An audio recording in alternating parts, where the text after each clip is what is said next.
Hey, my bad. Disappeared for a little bit. I know I literally uploaded 3 videos and I was like, a new video every Wednesday. But I have a job. Like, I'm a real human being in the world. I'm gonna button up for God's sake. Anyways, hey, welcome back to my 4th and final YouTube video. I wish there was like a fun excuse. There's really not. I'm just lazy. And honestly, this felt like a job.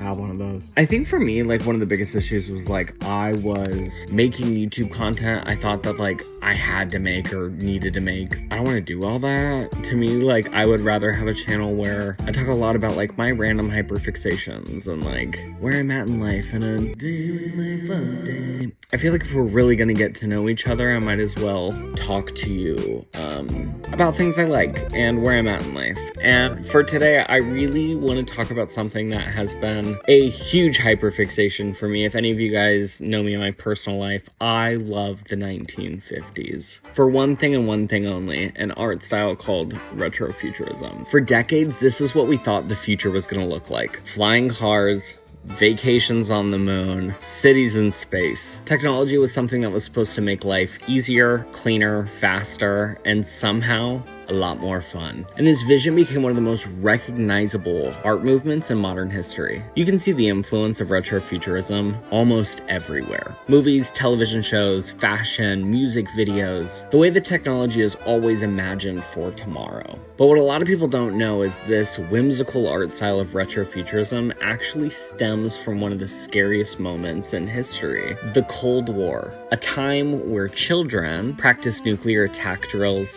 families built fallout shelters, and rockets were designed for carrying weapons that could destroy cities. So why did the rockets suddenly become this beautiful imagery of what the future was?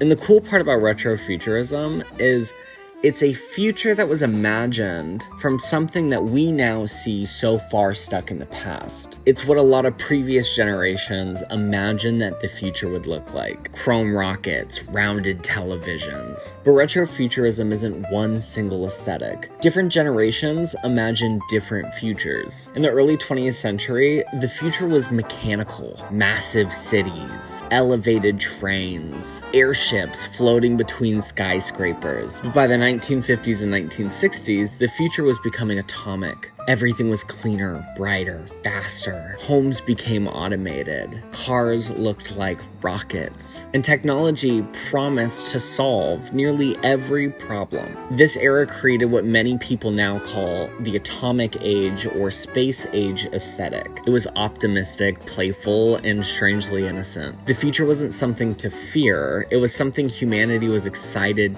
to go to. To understand why this vision became so powerful, you have to understand how quickly the world was changing. World War II had ended, new highways connected cities, commercial airplanes made the world feel smaller. Nuclear energy promised almost unlimited power, and suddenly space travel no longer seemed impossible. In 1957, the Soviet Union launched Sputnik, and for the first time, a human-made object orbited Earth. Then the United States created NASA, and only 12 years after Sputnik, humans walked on the moon. Supposedly. I don't know if I'm fully sold on that, but that's a story for a different time. Retrofuturism didn't simply change art, it changed what progress looked like. And in 1962, the Jetsons introduced audiences to a family living above the clouds. George traveled to work in a flying car, robots cleaned the home, machines prepare food. The future wasn't cold and frightening, it was comfortable, funny, domestic. Disney created Tomorrowland, a place where families could physically enter an optimistic vision of the future.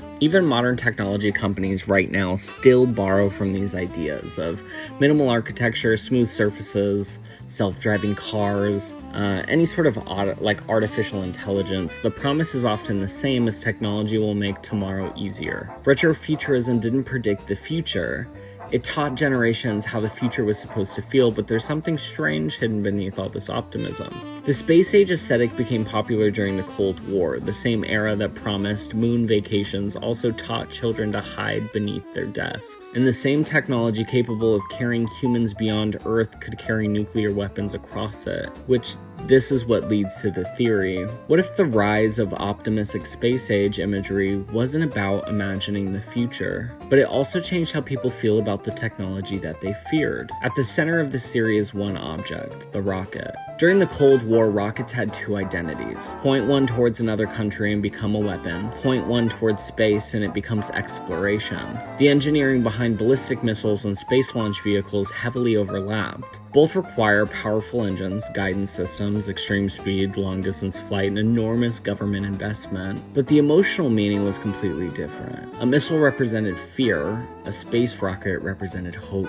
And throughout the 1950s and 1960s, the hopeful version appeared everywhere. The technology associated with nuclear anxiety was becoming playful, whimsical, and exciting. The theory is that cultural transformation helped redirect public fear. Instead of thinking rockets could destroy us, people were encouraged to imagine rockets will take us somewhere. But was this actually coordinated? Was there a secret government plan to make rockets seem friendly? The government needed public support for scientific research, aerospace development, the space program, and enormous technological investment. Aerospace companies wanted to be associated with progress and not destruction. Maybe no single person controlled the message. Maybe everyone simply had a reason to repeat it, and there may have been an even deeper explanation. Maybe retrofuturism wasn't created to distract people from fear. Maybe it just helped people survive it. All retrofuturism did was transform anxiety into optimism.